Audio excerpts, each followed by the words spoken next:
Antum perhatikan di sini. Yang keempat, orang yang sibuk dengan dunia, mencintai dunia, dia terhalang dari mengerjakan apa yang bermanfaat.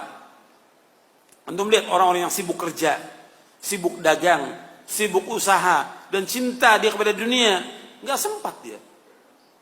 Untuk ngaji nggak sempat, untuk nuntut ilmu nggak sempat, untuk baca Al-Quran nggak sempat, untuk silaturahim kepada orang tuanya nggak sempat, untuk berbuat baik kepada istri anaknya juga nggak sempat. Sedikit sekali mereka kumpul dengan keluarganya, sibuk dengan kerjaan. Sudah kerja dari pagi sampai sore, pakai lembur lagi. Padahal itu juga nggak kaya-kaya, tetap segitu. Cuma yang dikorbankan apa? Pengajian dikorbankan, baca Quran dikorbankan, bahkan ada yang sholat dikorbankan oleh dia. Sebelum subuh berangkat, sebelum subuh untuk ngejar kerjaan ini, untuk dagang sebelum subuh berangkat. Sholat subuhnya di mana? Kalau kita berangkat, umpamanya saya dari Bogor ya ke Jakarta, sebelum subuh saya berangkat. Itu di tol ada musola, ribuan mobil yang lewat, paling cuma berapa orang yang mampir sholat. Itu bisa kelihatan. Apa yang dikejar oleh mereka? Yang dikejar apa? Padahal nggak seberapa, dunia seisinya nggak ada harganya sama sekali. Seandainya orang mendapatkan gaji 1 miliar, 1 miliar, bukan 5 juta, bukan 10 juta, 1 miliar, nggak ada artinya apa-apa. 1 miliar, nggak ada artinya apa-apa. Atas 100 miliar dia punya uang, nggak ada artinya apa-apa. Makanya kita jangan terpesona dengan orang-orang kaya. Kita ini kadang-kadang sibuk melihat orang kaya, Masya Allah, luar biasa. Nggak ada artinya apa-apa. Makanya kita ini kalau sudah tahu tentang hakikat dunia, kita akan menghormati orang-orang yang berilmu. Kita menghormati orang-orang yang taat kepada Allah. Kita mencintai mereka, bukan menghormati orang-orang kaya. Orang kaya nggak ada artinya apa-apa. Yang dilihat oleh Allah yang mulia itu bukan kekayaannya. Apa kata Allah? Inna akramakum indallahi atqakum. Sesungguhnya orang yang mulia di sisi Allah yang mana? Yang takwa apa yang banyak harta? Yang takwa. Bukan yang banyak harta, bukan yang punya kedudukan jabatan. Kedudukan jabatan sebentar. Ya, dia dikerumuni orang banyak di saat punya jabatannya, di saat dia punya harta. Kalau hartanya sudah nggak ada, jabatan nggak ada, apa orang mau dekat lagi sama dia? Nggak akan ada orang mau dekat. Tapi orang yang berilmu, meskipun dia miskin, tetap datangi oleh orang. Dan orang akan bertanya pada dia. Makanya pernah ada di zaman dahulu, ada seorang ibu punya anak, cacat anaknya ini. Selalu dijadikan bahan gurauan, dicela. Kemudian kata ibunya, wahai anakku, kamu belajar. Belajar ilmu syar'i, belajar kamu, belajar.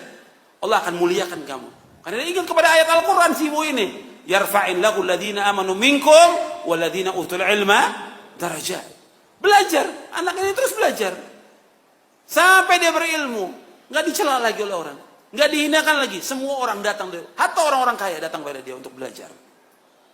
Ya, makanya ilmu tetap. Hormati orang yang berilmu, hormati. Karena Allah yang memerintahkan demikian dan juga Rasul memerintahkan demikian. Sallallahu alaihi wasallam. Nggak ada suruh menghormati orang kaya, nggak ada.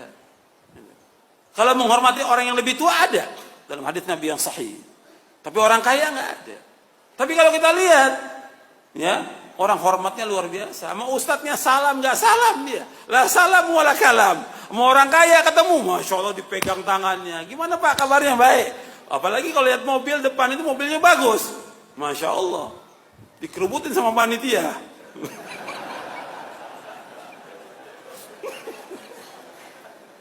Allah musta'an. Jadi dilihat oleh manusia orang kaya. Orang kaya yang dilihat. Dan itu kenyataan semuanya. Hatta dalam pandangan sebagian ustadz juga ya. Yang dilihat orang kaya. Dalam Islam bukan orang kaya, orang yang bertakwa kepada Allah. Nggak ada nilainya orang kaya itu. Makanya kalau kita sudah tahu hakikat dunia, nggak ada artinya orang-orang itu. Dia ajak mereka untuk ngaji, udah. Kita hanya mengajak mereka untuk ibadah kepada Allah. Sudah kita ajak mereka. Kalau mereka dari hartanya mau bantu masjid, mau bantu pondok, buat dia, bukan buat kita. Bukan buat pribadi kita, buat dia di akhirat pahalanya, bukan buat kita. Kita hanya mengajak. Tapi jangan kemudian kita dekati orang-orang kaya itu sampai kita tunduk pada mereka, jadi budaknya mereka. Nggak boleh dalam Islam. Banyak yang jadi budak, termasuk ustadz banyak yang jadi budak orang kaya. Bodoh. Gitu. Nggak boleh dalam Islam. Diajak mereka untuk ngaji, memahami tentang agama yang hak, agar mereka faham tentang Islam, melaksanakan Quran dan Sunnah.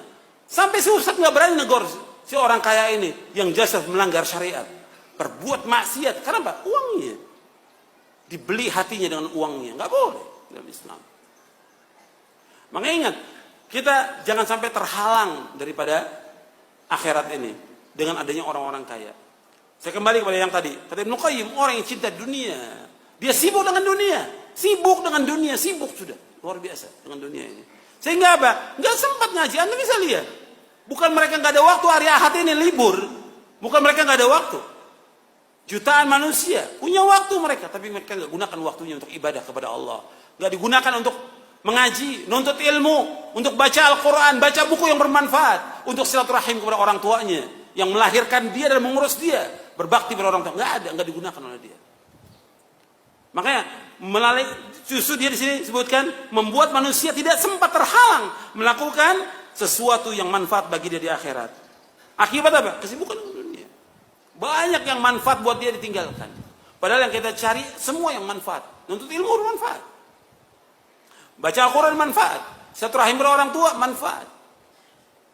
Dan yang lainnya lagi.